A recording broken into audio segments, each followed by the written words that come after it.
I want to do one more thing with the mesh tool, but it's not as much about the mesh tool as how you control complicated mesh objects. Something called a global swatch.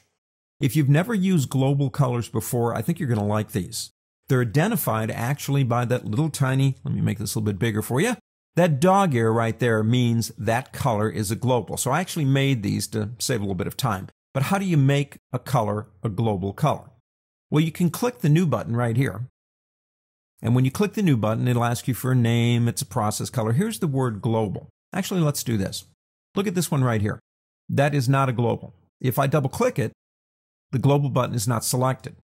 If I select it, watch how it changes up here. There's a dog ear in the lower right-hand corner. That dog ear identifies that as a global color. So I made these 4 global colors for our demonstration. Global colors change on the fly. I've already made a mesh. I could have said I made a mess, but I've made a mesh. What I'm going to do is select this one over here, and I'm going to shift-click and select this one over here. I'm going to apply my first global red. And I'll do the same thing to these down here. Nice thing about shift-clicking is if you do want to apply the same color more than once, it does make it quicker. And we'll do these down here. Shift-click again.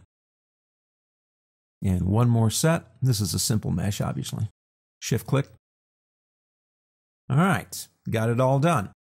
Come back the next day, you go, you know, I don't like that green. We tried it out to print. Green doesn't work that well. I'll have to change the color. Think of this as even being more complex. You've got that green on 5 or 6 or 7 different objects all over the screen, and you need to change them all. It's a global, no problem. Double-click on that green. That's the one we want to change.